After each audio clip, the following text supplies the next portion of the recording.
Christ is risen. My name is Cyprian. Some of you know me from the Royal Path podcast. Other people know me as Vin Armani for my professional work in software and technology.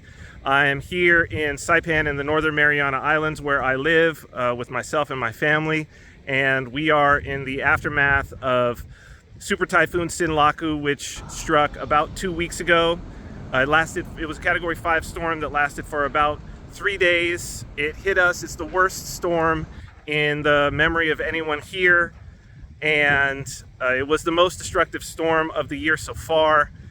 It basically devastated our island. This place used to be one of the greenest, most verdant places you could imagine. And now it's basically a barren wasteland. We have almost no more trees. What you would be seeing behind you, as long as I've been here for the last 6 years, would have been all green. There's no more leaves left on the trees. We have no more agriculture. Our power system is down, and estimates are that it might be 6 months before we have power, which also means no water to many communities here. And that's just on Saipan. The reason why I am making this video today and reaching out is because while Saipan is the most populated island and while we are suffering immensely here, just trying to get by on generators with very little help from the US government, although we are a US Commonwealth and everyone here is American citizens. We have two other islands that are less inhabited, and one is Tinian. It's about 6 miles south of Saipan. On Tinian, they have no power, no water, no food, and no fuel.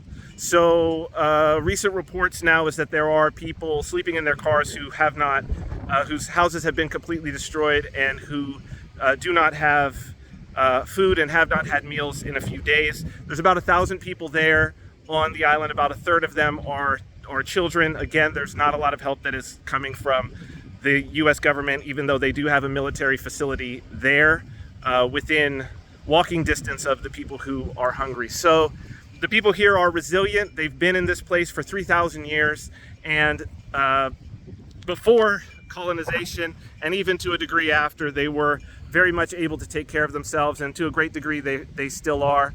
So the traditional navigator captains who have a flotilla of small workhorse boats are basically now volunteering to run supplies, the supplies that we have, the relief supplies that are coming into Saipan, to run those supplies on a regular basis to Tinian.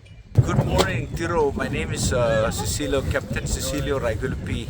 I'm with one of my vessels and my crew. We're doing help for the people of Tinian. So we're bringing food and supplies and water and animal food for everybody down in Tinian. We're here to help the people and our community, the whole Marianas. Okay, so our vessel here, motor vessel Remetao, it's a 30-footer Sea Ark, former military harbor patrol. Has a twin screw, 250 horsepower, twin Yamahas, and can carry up to 5,000 pounds of goods between islands, and we make this run almost every day. Whatever supplies they bring, and we take it down to Tinian. Volunteer, and we need support for the fuel. Thank you. No one else is doing this, and in many ways no one else can. These are traditional navigators who not only can sail these waters with powered boats, but can and do sail these waters even in their traditional canoes, can navigate by the stars. These are the legendary navigators and the greatest in the world, and so they have stepped up. However, unlike with their traditional sailboats, there is the cost of fuel, which is, as you could imagine, insane here. And so we are reaching out to the rest of the world. I specifically am reaching out to the Orthodox community with the blessing of the rector of our brand new parish, a Holy Virgin of Vladimir Orthodox Church that is here. We finally have an Orthodox parish. We are not that far from Vladivostok, Russia, and so there has always been a Russian population here, although we have not had an Orthodox parish. There are a number of Russian Orthodox, cradle Orthodox, including my own children.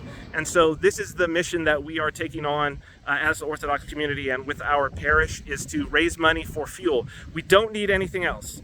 We can get the supplies, we can get them on the boats, we can get them to the people. That's something they definitely can do, but what we are limited by is global fuel markets and the price of fuel. And obviously the people here have been economically devastated as well as physically devastated. And so I'm reaching out to you, Orthodox people of the world, to help us in our mission as a parish, to introduce the people here to the Orthodox Church, and to let Christ work what he's going to work with these people, with their tradition, with their own love for their own people, and to show what can be done. So thank you so very much, and thank you in advance for all of the help that you're going to give to the people here, and God bless you. Thank you.